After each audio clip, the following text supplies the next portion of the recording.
Mr. President, your administration separated children. Garcia Luna has been charged. Joaquín Guzmán Loera.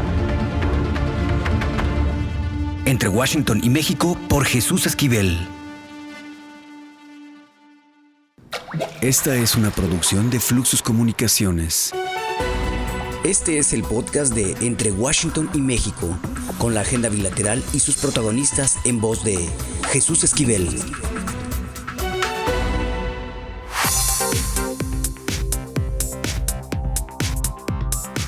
¿Qué óboles? Bienvenidos a Entre Washington y México, el podcast. La organización Oxfam ha dado a conocer su nuevo informe y pues está hablando sobre la desigualdad, enfocado en datos de nuestro país, en los que se destaca que desde el año 2020 a la fecha, las fortunas de los multimillonarios como Slim y Larrea han crecido un 70%. Mientras que la pobreza extrema, como siempre, se sigue rezagando. Para hablar de esto, le agradezco mucho a Carlos Brown Solá, director de Conocimiento y Justicia Fiscal de Oxfam México, que esté en Entre Washington y México, valga la redundancia. Carlos, muchas gracias. No, gracias a ti, Jesús, a ustedes por la invitación a este espacio. Y bueno, ya di el dato principal de este informe. ¿A qué se debe esto que es de verdad algo vergonzoso para un país como el nuestro? Sí, vergonzosa es la palabra correcta. Se debe a una serie de decisiones políticas. Digamos, esto es resultado de las decisiones que se han tomado en las últimas décadas en el modelo económico en el que vivimos, que nos dice que había una sola forma de hacer las cosas. Si recuerdan a la Thatcher de los 80s diciendo que no había alternativa, there is no alternative, teníamos ahí el mensaje claro, ¿no? No hay otra forma de hacer las cosas que no sea esta. Y lo que estamos descubriendo es que esas decisiones llevaron a un modelo de extrema concentración de la riqueza en muy pocas manos. Lo que decimos desde Oxfam es que tiene todo que ver con la concentración del poder corporativo en muy pocas manos, pero también tiene que ver con esas decisiones políticas que permitieron esa concentración del poder corporativo y por ello en poder económico en un pequeño grupo de personas que nos tiene aquí, en esa cifra aterradora que nos muestra que un pequeñísimo grupo de la población, estamos hablando de apenas 14 personas, pero 2 en particular, y uno, si ya nos ponemos exquisitos y dejamos muy claro, son quienes concentran una mayor parte de la riqueza respecto al resto de la población, mientras tienes a unas 4, digamos, a un grupo, a la enorme mayoría de la población llevándose apenas unos cuantos pesos de la riqueza en comparación. Ahora, es que es aberrante el decir que pues 2 mexicanos, Larrea y Slim, poseen tanto dinero como el que pudieran tener 34 millones de personas. Y aquí hay algo que a mí siempre me ha llamado la atención. Sin duda que los empresarios ayudan a crear empleos, es cierto. Pero cuando el poder los presenta, que llevan a cabo alguna inversión, nos los manifiestan como si fueran los superhéroes, sin darnos cuenta que al mismo tiempo los gobiernos contribuyen a que esto ocurra y a que, pues también, muchas personas que no conocen los datos y la minucia de todo esto, les tengan cierta admiración. De verdad es tan grave esta desigualdad que a mí me llama mucho la atención que estas 2 personas representen lo que pudieran poseer 334 millones de personas. Sí, así es. O sea, 2 personas, 2 hombres mexicanos con tanta riqueza como la mitad más pobre de América Latina y el Caribe. 334 millones de personas. Ese dato es aterrador. Yo me dedico a estos temas, yo ayudé a escribir este informe, yo revisé los datos y los volví a checar y sigue siendo ese dato que a mí me mueve cada vez que lo decimos, ¿no? Son 2 hombres mexicanos que concentran tanta riqueza como la mitad más pobre de América Latina y el Caribe. Es una locura, digamos, la dimensión de eso que se menciona. Y esto es algo que me parece muy importante poner sobre la mesa y qué bueno que lo mencionas, Jesús.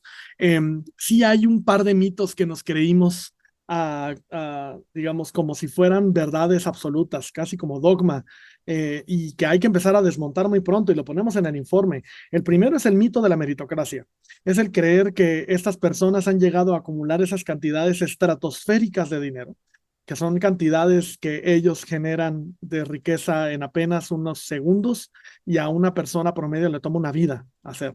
Y no es porque ellos se esfuercen más, no es porque se despierten temprano, tomen su proteína, vayan al gimnasio, no es por eso, es porque de verdad hay un arreglo económico que tiene total relación con el poder político que les permite hacer eso. Es decir, lo son y lo decimos en el informe de manera muy explícita, por décadas de renuncia a la regulación de sus fortunas. Ese es un mito que tenemos muy arraigado, pero el segundo es el mito de la derrama.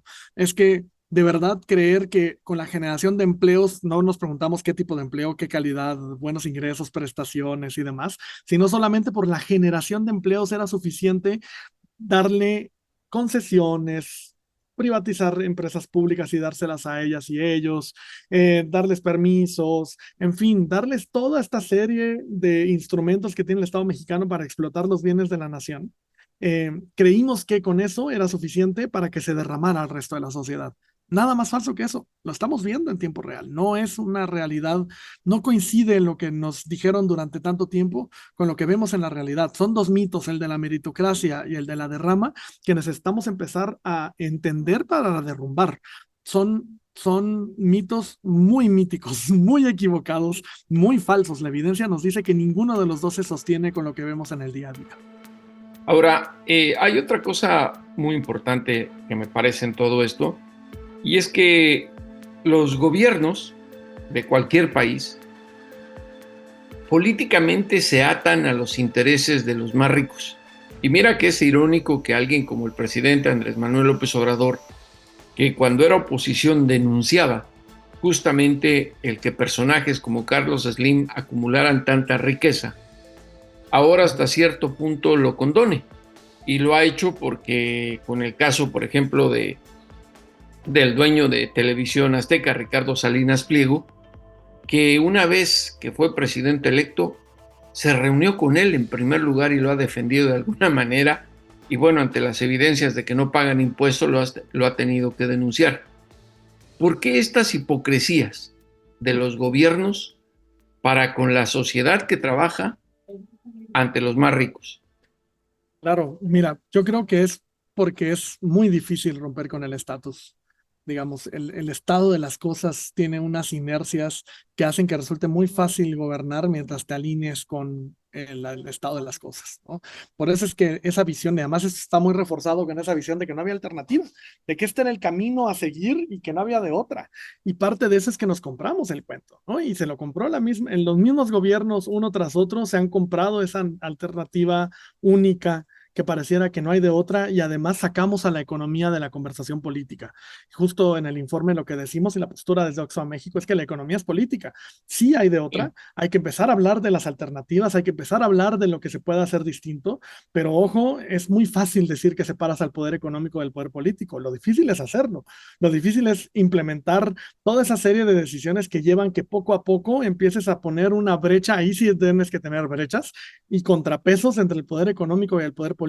Digamos, ahora estamos en una espiral que a mí me gusta llamar el círculo vicioso del lucro, ¿no? Está una espiral en la que lo que importa es el beneficio de unos cuantos, que tenemos que transformar en el círculo virtuoso del bien común. ¿Cómo hacemos para salir de esa espiral de decisiones que solo benefician a unas pocas manos, para empezar a entrar a una espiral que empieza a beneficiar a la enorme mayoría de las personas? Y eso pasa sí o sí por tomar decisiones políticas distintas que tengan implicaciones económicas y sociales distintas. Ahora, en su informe ustedes dan a conocer que 11 de las 14 personas más ricas de México se han beneficiado de privatizaciones, concesiones, licencias y permisos otorgados por el gobierno. ¿Nos podrías decir, Carlos, quiénes son esas 14 personas y cuáles de estos son los 11 que más se benefician? Sí, claro. A ver, digamos, lo que muestra, lo que ponemos en el informe como evidencia de esto, tiene que ver con la información pública que tenemos disponible respecto a las concesiones, que nos gustaría que fuera mucha mejor información, mucho más amplia, pero la verdad es que hay muchísima opacidad en cómo se han entregado muchas de estas concesiones. Pero lo que hoy sabemos, o sea, lo que hoy tenemos a la mano, es que son, como dices, 11 de 14 que se han beneficiado y se siguen beneficiando directa o indirectamente. Ojo, esto no quiere decir que los otros tres no se beneficien, debe haber algunas formas, solamente que ahora no lo sabemos a ciencia cierta, de concesiones del Estado. Y lo que ponemos como los números grandes es que 9 de ellos se benefician por concesiones en el sector de comunicaciones y transportes, 5 en el sector minero, 5 en el sector de telecomunicaciones y radiodifusión. Y por ahí ponemos un ejemplo que a mí me gusta mucho contar un poco antes de poner nombres y decir, esto es el ejemplo minero, que es un cuadro que ponemos ahí en el informe del monopolio de la desigualdad. Es muy, es en donde me parece que esto se materializa de una manera mucho más clara que en el resto. Son 3 empresas que pertenecen a Germán Larrea con Grupo México y Alejandro Balleres con Grupo Peñoles, que controlan más del 80% del mercado minero, Wow. donde además hay un dato que a mí me parece, mi área de especialidad es el tema de la justicia fiscal, y hay un dato que a mí no me deja sorprender, que sale cada año en los indicadores de recaudación de la Secretaría de Hacienda en el último informe trimestral que publican año con año. Vamos a tener el próximo a finales de este mes, es decir, en unos cuantos días. Y lo que sabemos para 2022 es que se recaudaron 60,000 millones de pesos por impuestos a las empresas mineras, pero ojo, esto es muy importante. El IVA ha sido históricamente negativo. ¿Qué quiere decir que un impuesto sea negativo? Les estamos pagando IVA a estas empresas por explotar el territorio nacional. Les estamos pagando IVA por explotar el territorio nacional. Si eso no resulta una señal de alarma en este país, con un sector además que tiene tantos daños ambientales, territoriales, comunitarios como el sector minero, ya ni hablemos de las otras concesiones, del TV Azteca de Ricardo Salinas Pliego, del Telmex, Telcel, América Móvil de Carlos Slim, ya no hablemos de esas. Si esta no logra movernos y decir algo está muy mal con nuestra política de concesiones, de verdad, me parece muy difícil que algo más nos movilice. Les pagamos IVA por explotar el territorio nacional con unos beneficios nimios, unos beneficios minúsculos para el resto de la sociedad. Es decir, les estamos dando dinero o perdonando dinero con tal de que nos sigan haciendo más pobres. Totalmente, totalmente. Y ese es el arreglo actual. Esas son las decisiones y eso es lo que estamos intentando. Son las decisiones que llevamos años viendo. Lo que pasa es que cuando los ves bajo esta lupa, cuando los ves bajo la mirada de la extrema desigualdad, es cuando entiendes qué tanto afecta nuestras vidas. Y ese es el dato que intentamos llevar al tema de la inflación. Lo que decimos es, hicimos un análisis de la variación de precios basados en la metodología del Banco Central Europeo y con el trabajo de la CONASAMI, de la Comisión Nacional de Salarios Mínimos. Y lo que encontramos es que 60% de la variación de precios en este periodo inflacionario que tuvimos entre septiembre del 21 y del 22, 60% de esa variación de precios viene por las ganancias de las empresas. Y ojo, no son las MIPYMES. No es que la MIPYME puede fijarme el precio de los productos que venden. Arriba de la MIPYME están sus proveedoras. Esas empresas que venden los productos en los abarrotes, pero también que produce el acero, el cemento, el transporte aéreo, digamos, esas industrias que han estado históricamente concentradas en unas pocas empresas en este país, son las que han logrado fijar los precios para llevarse una mayor parte del beneficio de que los precios hayan aumentado. Es decir, son las grandes ganadoras del periodo inflacionario 2021-2022. Es un botón de muestra de cómo se ve esto en nuestro día a día. Es decir, no es algo que pasa en el aire, es algo que nos pega directamente en nuestros bolsillos. ¿Quiénes son esos 14 y de esos 14 los 11?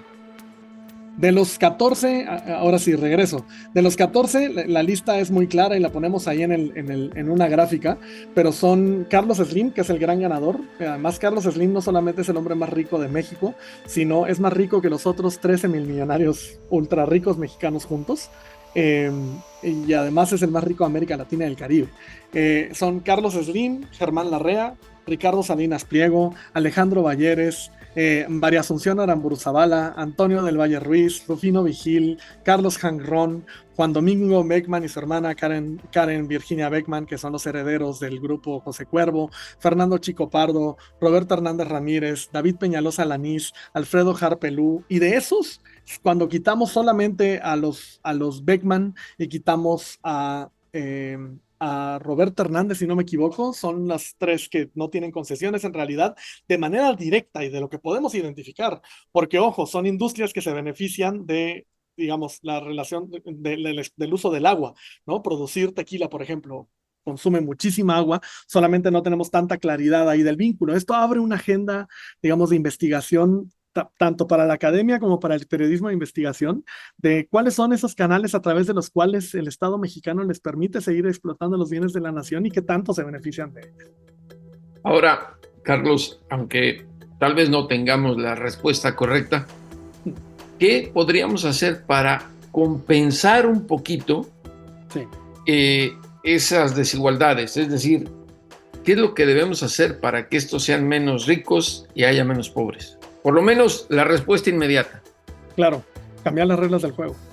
Este es un juego, si estuviéramos jugando un juego de mesa, este es un juego de mesa en el que la regla está diseñada para que unos pocos ganen muy rápido. Y hay que cambiar esas reglas del juego, hay que plantearnos unas nuevas reglas del juego, unas nuevas, digamos, la traducción al lenguaje ñoño es hay que pensar unas nuevas políticas económicas que pongan en el centro a las personas, a la mayoría de las personas, a las comunidades y a la naturaleza, ¿no? No se nos olvide que también hay que pensarlo de una manera mucho más amplia, pero sí hay que cambiar esas reglas del juego, y eso es lo que toca, digamos, lo que decimos en Oxfam es que esas nuevas reglas del juego tienen que reconocer que la economía es política, hay que revitalizar el rol del Estado, porque nos trajeron en la cumbre de Davos, el presidente argentino nos trajo de nuevo, el viejo falso dilema de si más o menos Estado, ¿no? Mayor o menor intervención del Estado en la economía y en la sociedad. Y en realidad la pregunta no es si queremos más o menos Estado, sino qué tipo de Estado queremos. O sea, ya negar que el Estado tiene una función crucial en la reducción de las desigualdades y en la generación de sociedades más justas es no reconocer el siglo XX entero de este mundo.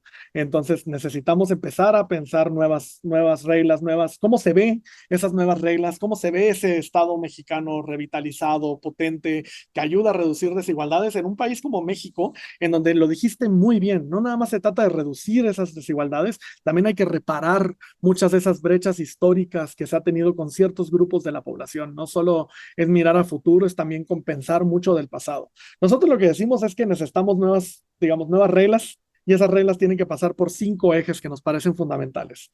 Que las personas ganen más en su día a día, que paguen menos por lo que consumen, que el acto de cuidar sea una elección, porque ha sido una actividad profundamente invisibilizada en nuestra sociedad, que la riqueza sea para quien la trabaja y que pague y repare quien más contamina, ¿no? Es una agenda que buscamos que ponga una nueva alternativa de política económica en nuestro país, porque de nuevo, la economía es política. Ahora, si esto ocurrió en 4 años, sigue todo igual, ¿qué nos espera en 10? Esto es largo aliento. Si estamos esperando que esto pase en una sola administración, nos vamos a quedar esperando. Hay que reconocer que sí hubo avances del lado del ingreso. Digamos, la política salarial de salario mínimo que generó un efecto faro y que llevó a que el resto de los ingresos también aumentaran, sobre todo los de las personas de menores ingresos en el país, no es una cosa menor, pero necesitamos seguir avanzando en la agenda de derechos laborales y salariales y sobre todo que esto no dependa de nuestro estatus salarial, pero en laboral, es decir, que no sea un tema de si tienes o no un contrato, es decir, si tienes o no seguridad social, que seas o no informal, que es el término que se suele utilizar, eso no debería ser una condición para que tengas acceso a la seguridad social en nuestro país. Pero ojo, eso cuesta dinero. Entonces tenemos que hablar de política fiscal.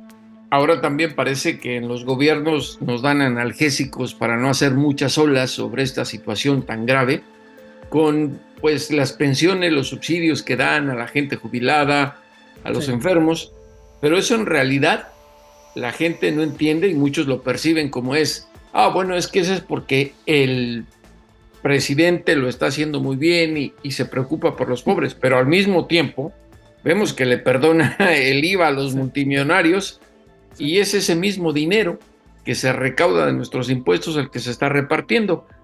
Es una cortina de humo, me parece.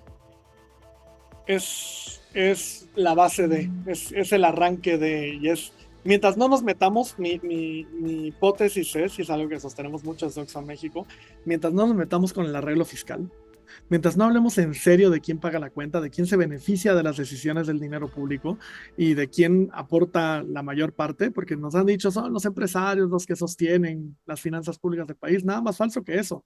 Son las personas trabajadoras que reciben un cheque, digamos, un recibo de nómina y ahí ven como sus impuestos ya están pagados y quienes no tienen acceso a muchas de las reglas que dicen que son iguales. No, todo mundo se puede beneficiar de deducciones, exenciones, pero para eso necesitas un contador. porque las reglas son a veces tan complicadas que acceder a esto no es tan sencillo. Es decir, si no nos metemos con el diseño de las reglas fiscales, es decir, con quién paga la cuenta y a dónde se va ese dinero, en realidad no nos estamos metiendo con lo más importante. Todo lo demás es importante, muy, pero esta es, a mi parecer, la llave, la tuerca que hay que girar para abrir un poco más esa mirada hacia el futuro, porque además esto viene, digamos, viene con retos a futuro que no son menores.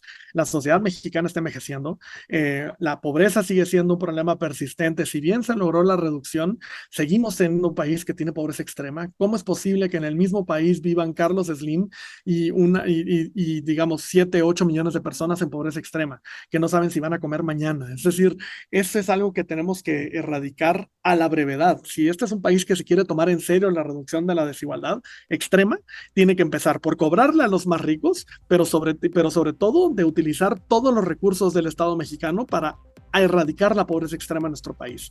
Eso ya es algo que no podemos retrasar, porque de ahí vienen las extremas desigualdades, pero sí hay que ver a los dos extremos, no nada más el caso de la pobreza extrema, sino cómo lo hacemos, que tiene que ser cobrándole más impuestos y nuevos impuestos a los más ricos de nuestra sociedad. Y bueno, Carlos, muchas gracias por estos minutos, pero bueno, sobre todo porque aunque carecemos de contadores, ustedes en Oxfam México sí están llevando la contabilidad de esto, que me parece la gran vergüenza del país. Esperamos más adelante volver a contar contigo y gracias por esta explicación sobre esta realidad que parece una aberración en los tiempos modernos, pero así es México. Gracias, Carlos. Muchas gracias, Jesús. Gracias por el espacio.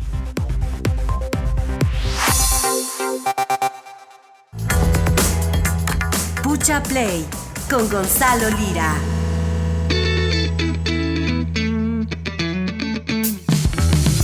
Ya está aquí Gonzalo Lira Galván y Pucha Play.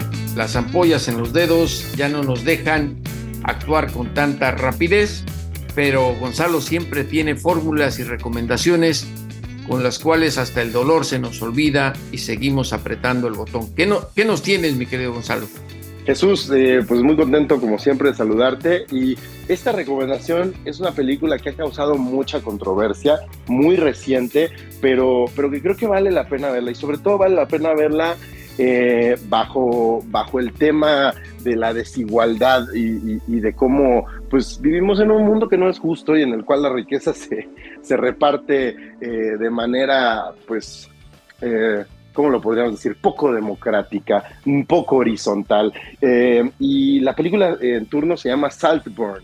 Así es el título, la encuentran así incluso en la plataforma de Prime Video. Y es la historia de un jovencito que no necesariamente viene de una familia acomodada, pero que entra en una universidad llena de ricachones, de juniors, y hace amistad con un junior, tal cual, ¿no? El personaje protagonista se hace amigo de otro chico que interpreta Jacob Elordi, y que durante unas vacaciones le dice: oye, ¿por qué no me acompañas a mí y a mi familia, que tenemos mucho dinero, a nuestra casa de campo? Entonces se van a una casa de campo y conoce a esta familia con mucho dinero, excéntrica, que pues bueno, al principio tanto a él como protagonista como a nosotros como espectadores nos intriga de ver, ¿no?, el estilo de vida que llevan, la desfachatez con la que dicen muchas barbaridades, y sobre todo creo que nos muestra cómo la desigualdad y estos contrastes que tienen que ver con el poder adquisitivo, pues se terminan tornando también en contrastes que tienen que ver con la forma en la que nos relacionamos, la forma en la que entendemos el mundo, cómo las personas que siempre lo han tenido todo, nunca han tenido que hacer esfuerzos, pues de repente pierden completamente las dimensiones y los límites.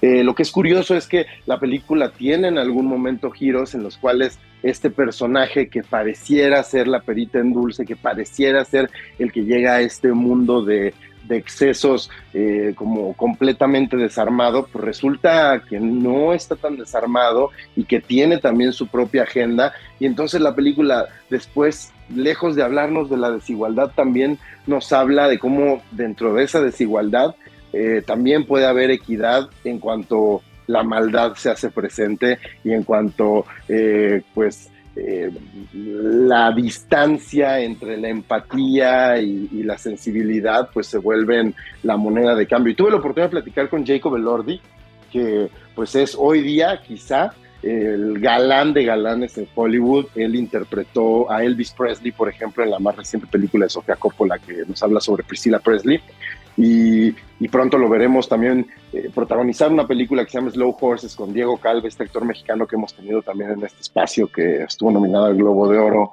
por Babylon. Y platiqué con Jacob Elordi sobre este personaje en particular, Félix, el ricachón, el junior que invita al amigo pues que no tiene tanto dinero y que lo va involucrando como en estas dinámicas extrañas, y pues como actor, ¿en quién se inspiró? ¿En qué se inspiró? ¿De dónde salió este personaje? ¿Y te parece que escuchemos lo que me dijo Jacob Elordi? Vamos a escuchar a Jacob. Good question. Buena pregunta. No estoy seguro, pero estudié en una escuela privada de hombres.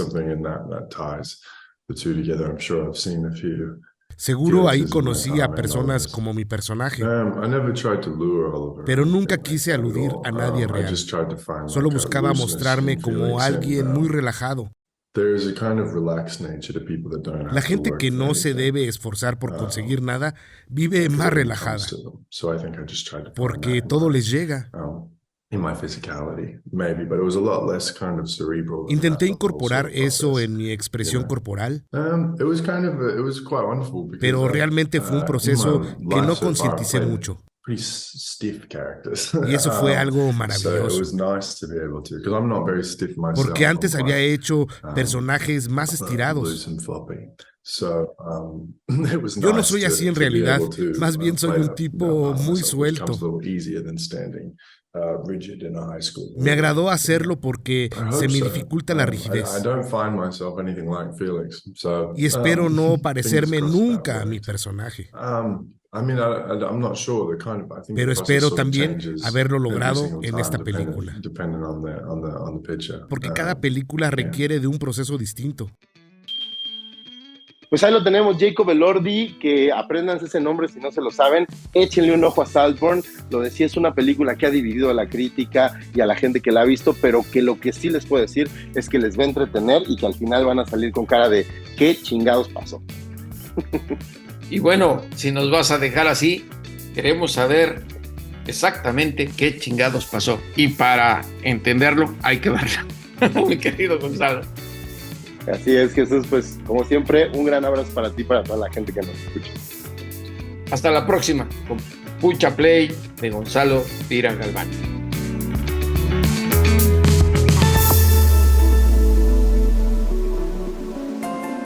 Lo importante es leer, con Fernanda Álvarez.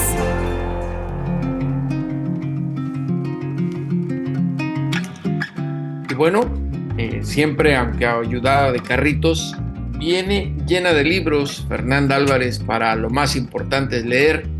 Y no hagas tanto esfuerzo, mi querida Fer, pero te pedimos que no dejes de acarrearlos, porque sin ellos no podríamos estar más atentos a lo que nos recomiendas. Hola, querido Jesús, pues como siempre es un placer estar aquí, compartir lecturas. Y fíjate que estuve pensando de quiénes querría yo hablar. Y creo que hay dos autoras que normalmente no toco sus obras. No sé por qué, porque son autoras que yo quiero, que admiro. Bueno, una no la quiero porque nunca la conocí, ¿verdad?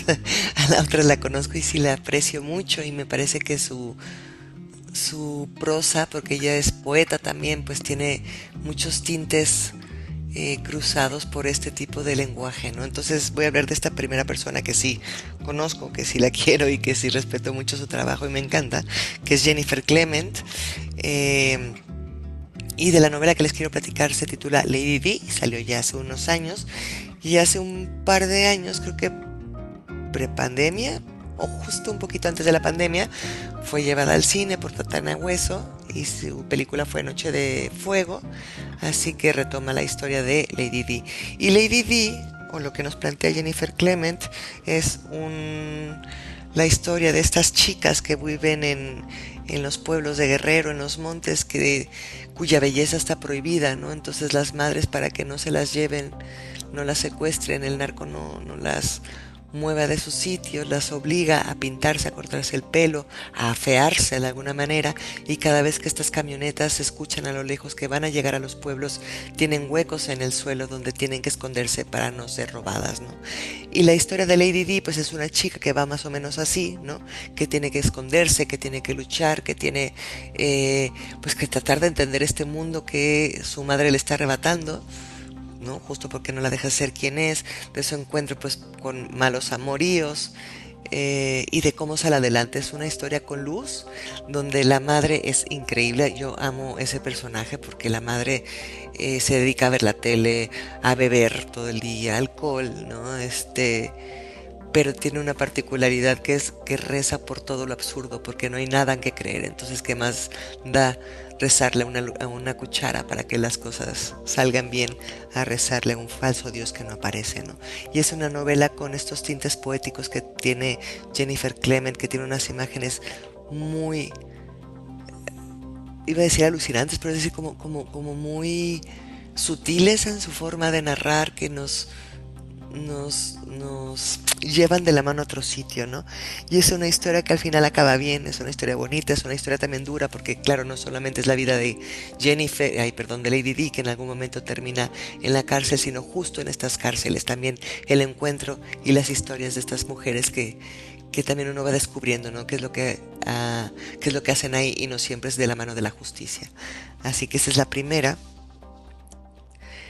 Y la segunda, que me parece raro que nunca les haya platicado de ella, es Clarice Lispector, ¿no? Para mí es una autora súper interesante.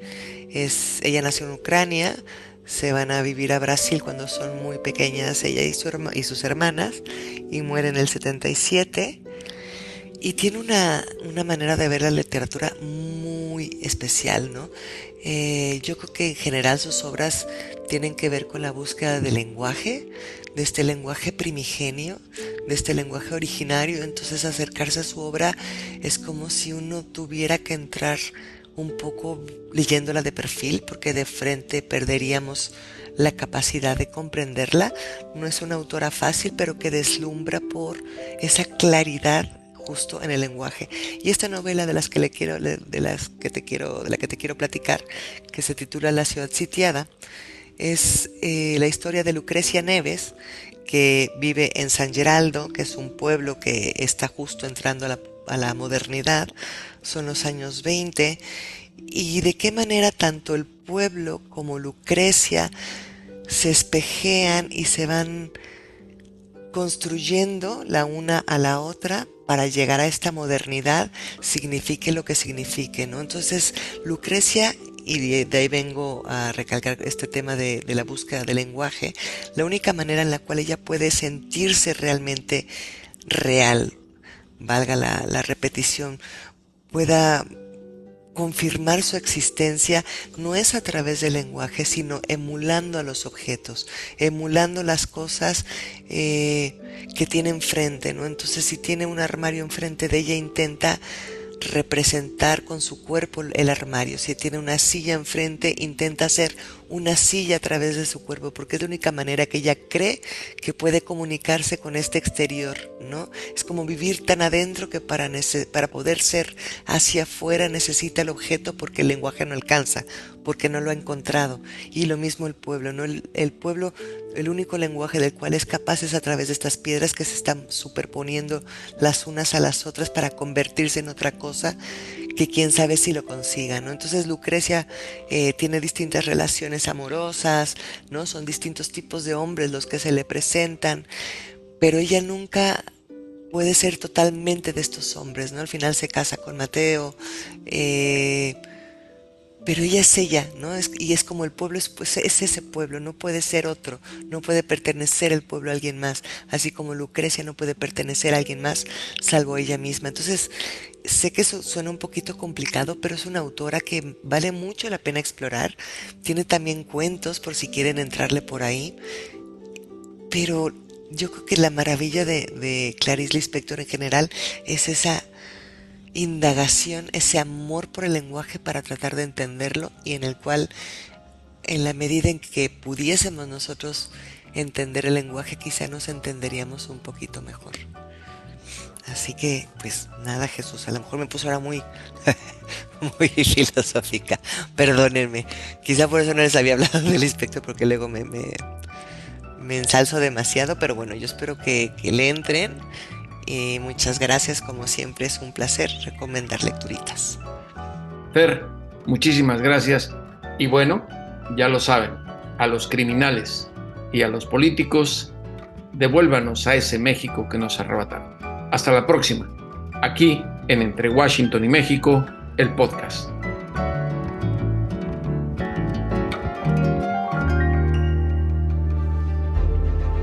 Esto fue Entre Washington y México, una revisión semanal por la agenda bilateral y sus protagonistas.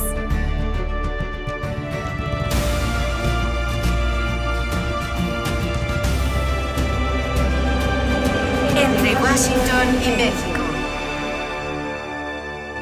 Esta es una producción de Fluxus Comunicaciones.